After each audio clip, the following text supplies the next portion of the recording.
JJ. On DOGE and the fraud claims, Elon Musk in the Oval yesterday gave us some information on that. We're just wondering if there's some proof, evidence. Is the White House willing to share evidence of those fraud claims, or can Elon Musk come to the briefing room and share material evidence of what he's talking about? Sure, I would love for Elon Musk to come to the briefing room. That's why we had him go to the Oval Office yesterday, where I think he provided great answers. He was speaking in layman's terms, speaking common sense to all of you in the media, but also to Americans at home. But I would say especially to all of you in the media, because I think it's a real fallacy that there's this alleged lack of transparency when it comes to DOGE. President Trump and Elon Musk have been incredibly transparent on what DOGE is doing. There is an X account with the DOGE handle. They are tweeting out what they are doing on a daily basis. They have a website where they are posting the receipts of the contracts that they are reviewing and the payments that they have stopped from going out the door. The secretaries of our departments have stopped from going out the door. And I would also say that before it was Elon Musk making our government efficient and accountable, it was some unnamed bureaucrat that none of you knew. Elon Musk is the richest man in the world. He's also now one of the most highly scrutinized men in the world alongside President Trump because of what he's doing and the access that he is allowing. So there's great transparency. As for the actual receipts, we are happy to provide them, and I actually brought some today because all of you know I love to bring the receipts. We have contracts upon contracts that we can send and provide this information to you. Let me be very clear. We are not trying to hide anything. We have been incredibly transparent, and we will continue to be. These are screenshots of contracts that DOGE found across our government. This is a DEI contract, $36,000 for U.S. citizenship and immigration services. That is against the president's policies and his America First agenda. This is a $3.4 million contract, a Council for Inclusive Innovation at the U.S. Patent and Trademark Office, Department of Commerce, another DEI contract that DOGE identified. I can continue to go through these. Oh, I love this one. $57,000 for climate change in Sri Lanka. What is this doing to continue the interests of the American people? Absolutely nothing. These are the line items across the federal government that DOGE is identifying daily. They're moving very fast. There's a lot of paper that we can show you, but we're happy to do it. This administration has been more than transparent about what DOGE is doing. And here's one of their tweets that they posted about the mine. I believe this is in Pennsylvania, where the federal employee retirement system is being processed. Did anybody know this was even happening in our country before Elon Musk talked about it in the Oval Office yesterday? A lot of Americans didn't. So we are providing transparency and accessibility on a daily basis when it comes to DOGE. And I also have a DOGE daily report, if anybody would like it, on all of the things that they are identifying and finding. We're happy to provide this information to you. We're talking about it every single day. Are all those things you just mentioned fraud, or are they waste, or are they just contrary to the president's policies? I would argue that all of these things are fraudulent, they are wasteful, and they are an abuse of the American taxpayer's dollar. This is not what the government should be spending money on. It's contrary to the president's priorities and agenda. And again, we can continue to provide you the receipts for all of the fraud, waste, and abuse. And if anybody in here wants to argue that the federal government is not fraudulent in some capacity, be my guest, because I think the American people watching at home would beg to differ. Caroline. Mary. Hey, more on the judges. Does the White House believe the courts have the authority to issue these nationwide injunctions? We believe that the injunctions that have been issued by these judges have no basis in the law and have no grounds, and we will, again, as the president said very clearly yesterday, comply with these orders, but it is the administration's position that we will ultimately be vindicated, and the president's executive actions that he took were completely within the law, they were constitutional, and we look forward to the day where he can continue to implement his agenda. And I would just add, it's our view that this is the continuation of the weaponization of justice that we have seen against President Trump. He fought it for 2 years on the campaign trail. It won't stop him now. Brian. Yes. I want to go back to DOGE just for a second. Earlier, the subcommittee headed by Chairman Marcia Taylor Greene, her and her staff discovered $2.7 trillion in improper payments to Medicare, Medicaid, overseas, to people who should not have gotten it. Some in this room might have missed that press conference. Can you elaborate on what the president is thinking at this point. Well, again, that's another example. There's a very long list of the fraud, waste, and abuse that DOGE is identifying on a daily basis.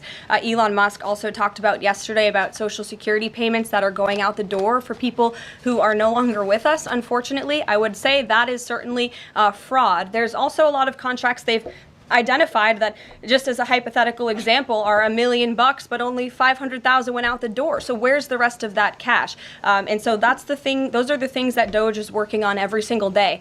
And I would just remind everybody in this room, this is what President Trump campaigned on doing. He's delivering on a promise that 77 million people elected him to do. James. Thank you very much, Caroline. Two foreign policy questions, if I may. Sure.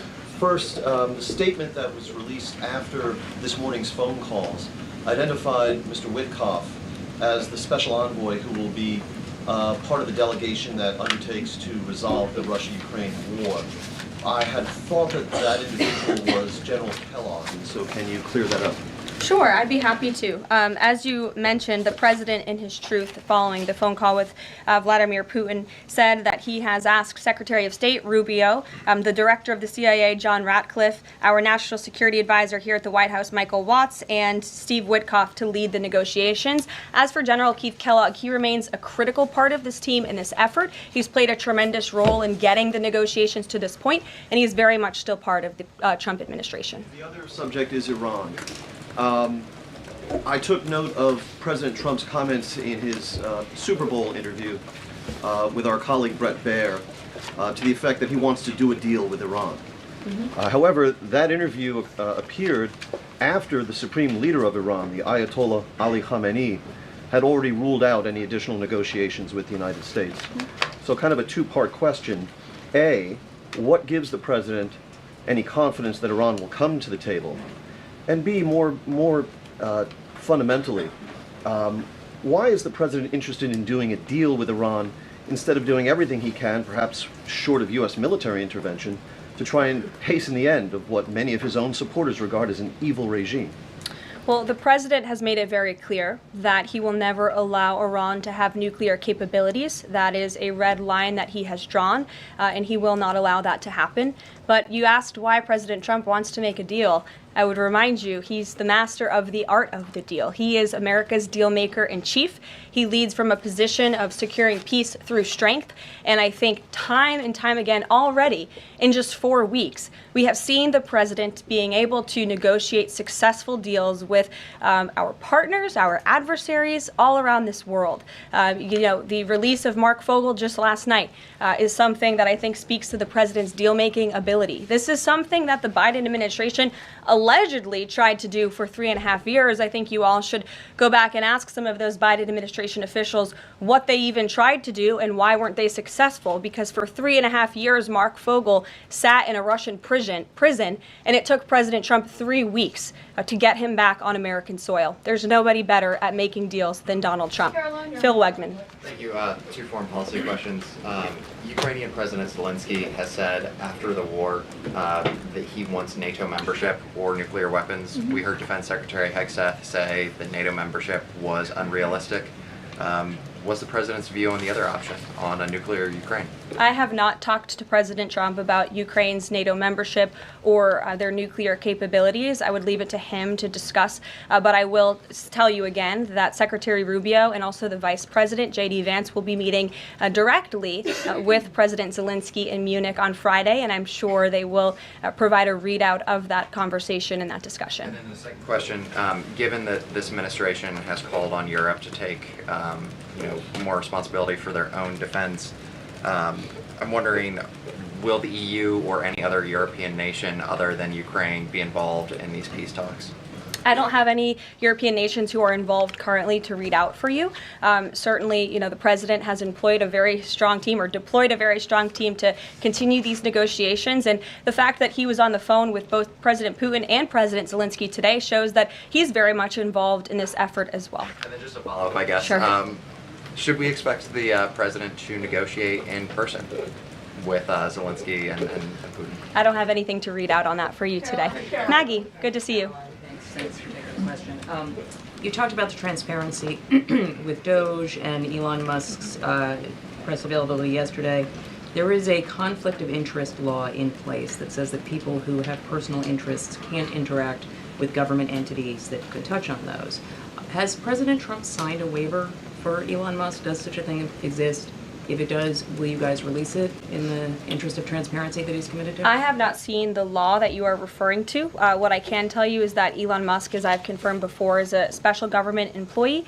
He is filing the proper financial disclosure, and he is complying with all applicable federal laws. As you also heard, Elon addressed this directly yesterday in the alleged conflict of interest, and he said everything he's doing is very public, and if you all perceive a conflict of interest, you're welcome to bring that up. And as the president said, if he feels like Elon is engaging in something that's a conflict of interest, he will tell Elon not to do that. And Elon also said yesterday that before he moves forward with anything, he consults with the President of the United States. So we're very confident with the ethics and the guardrails that have been put in place here.